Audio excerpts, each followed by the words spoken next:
Édition spéciale sur les chaînes parlementaires. Nous prenons tout de suite la direction de Bruxelles où François Hollande vient de prendre la parole. On l'écoute en direct. C'est de provoquer une explosion. L'attaque est de nature terroriste. Dès lors qu'il a été retrouvé un cadavre décapité avec des inscriptions. Au moment où je parle, il y aurait un mort et 2 blessés.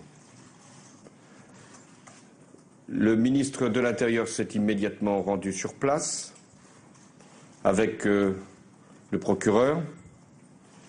L'individu suspecté d'avoir commis cet attentat a été arrêté et identifié.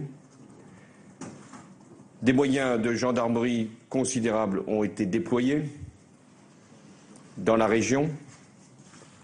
Les sites Seveso ont été protégés encore davantage et toutes les dispositions sont prises pour éviter tout drame supplémentaire et prévenir toute action.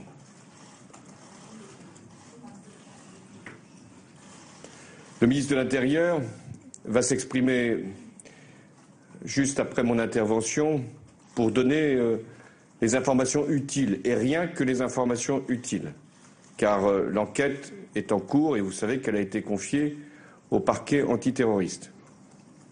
Dans ces moments, il faut avoir d'abord une expression de solidarité à l'égard de la victime. Cette solidarité, elle m'a été également adressée au Conseil européen de ce matin. Chacun se souvient de ce qui s'est produit dans notre pays, et pas seulement dans notre pays. Et donc il y a une émotion. Mais l'émotion ne peut pas être la seule réponse. C'est l'action, la prévention, la dissuasion. Et donc la nécessité de porter des valeurs et de ne pas céder à la peur, jamais. Et d'être à la hauteur de toutes les circonstances. De ne pas créer de divisions inutiles, de suspicions qui seraient intolérables. Bref, de faire le travail que les Français attendent de nous, les protéger et en même temps établir la vérité et éradiquer les groupes ou les individus qui sont responsables de tels actes. Je vais quitter le Conseil européen après cette expression devant vous. J'en ai prévenu mes collègues et je tiendrai un conseil restreint à l'Élysée cet après-midi à 15h30.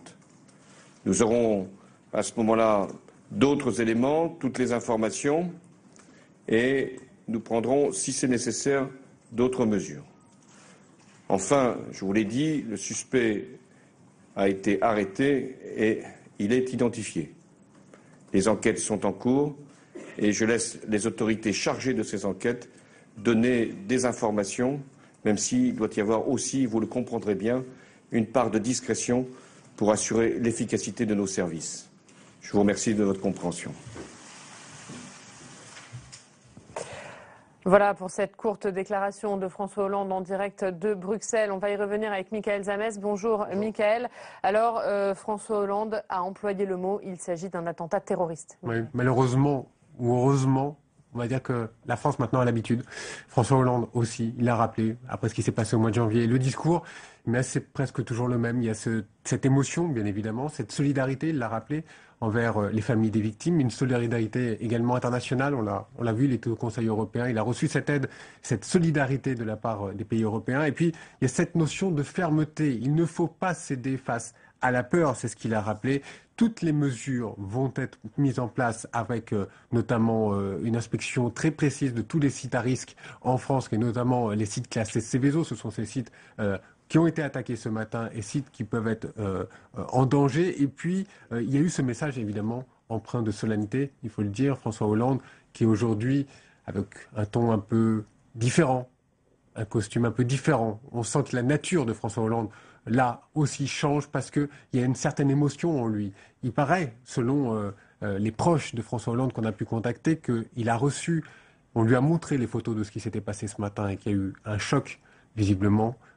Quand il a regardé ces photos, il était avec Alexis Tsipras, Premier ministre grec, et Angela Merkel, la chancelière allemande, et il y a eu une vraie, véritable émotion, et on l'a senti évidemment au moment de ce discours aujourd'hui. Alors, qu'on le rappelle, Mickaël, que ce matin, vers 10h, en Isère, à Saint-Quentin-Fallavier, très précisément, un attentat a été commis. Une tête décapitée a été retrouvée sur place. C'était donc la première réaction de François Hollande. François Hollande, vous le disiez, Mickaël, qui était à Bruxelles pour ce sommet européen et qui va donc rentrer en France en tout début d'après-midi, plus tôt que prévu, pour tenir un conseil de défense. Bien sûr, bien évidemment. Manuel Valls est en Colombie en voyage officiel. Bernard Cazeneuve est sur place. François Hollande interrompt évidemment ce Conseil européen. Très important, très très important, mais ce qui vient de se passer en France, évidemment, est d'une autre nature. Il revient en France, conseil restreint. C'est un conseil de défense, peut-être avec Jean-Yves Le Drian aussi qui était en déplacement.